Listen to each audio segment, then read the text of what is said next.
Orange County Registered Digital. Hello again, everybody. Welcome to OCVarsity.com for our OCVarsity Gridiron show. I'm Steve Fryer here with Dan Albano. Carlos Arias is at JCPenney's. They have a big sale on Batman shirts, so he can't be here. Dan, boy, we had one heck of an upset last week. Long Beach Poly and Servite. I was going to go to that game, but I thought, Dan, Servite's probably not going to do so well in this game. You know, Poly was ranked in the, sixth in the state or something like that. Servite coming off a big one-sided loss to Bishop Gorman of Las Vegas. Were you stunned by this? You thought, this thing could happen. I was stunned as well. I mean, I passed on that game as well. I could have, I didn't put in for it. And, I even did worse than that. I doubted the Friars even more than that because I didn't even vote them in the top 10 the previous week.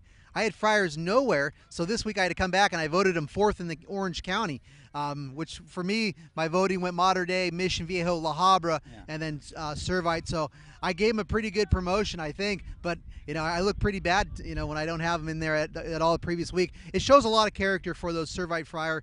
It's not surprising, but it shows well that those kids can really bounce back from a tough loss, and got to watch out for Servite in that Trinity League, this year. Yeah, an interesting result. We've got a lot of really good games coming up this week, Dan, and down in Mission Viejo they have this four-game series, an event called the Mission Viejo Classic.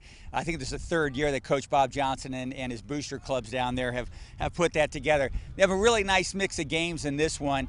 Don Bosco Prep is coming out here from Ramsey, New Jersey. A couple years ago, they hosted Mission Viejo out there. I think they beat Mission like 35-7 or something like that. It was sort of a one-sided game. I think Mission's going to be out for revenge, Dan. What do you say?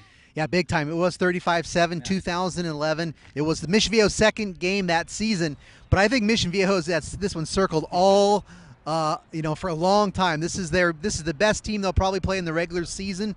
No disrespect to the rest of the South Coast League. They've been getting up a lot of points, and they haven't been too impressive because I think they've been looking toward this game. Dan, we had once in a while, real life gets into our business here, and we certainly have a sad real life situation that went on with the passing of Nick Pasquale, great receiver at San Clemente over at UCLA, Dan.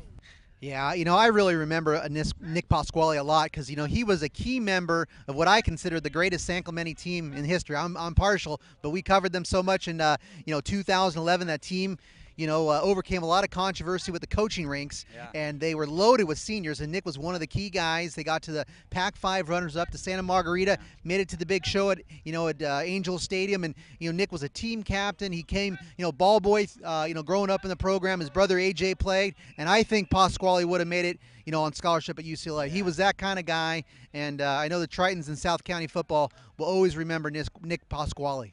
Dan Albano has some great memories of Nick Pasquale, and we do here, and we're going to keep him in our thoughts as we cover football here at OCVarsity.com, where we've got you covered. Orange County Register. We are here in the service of Orange County.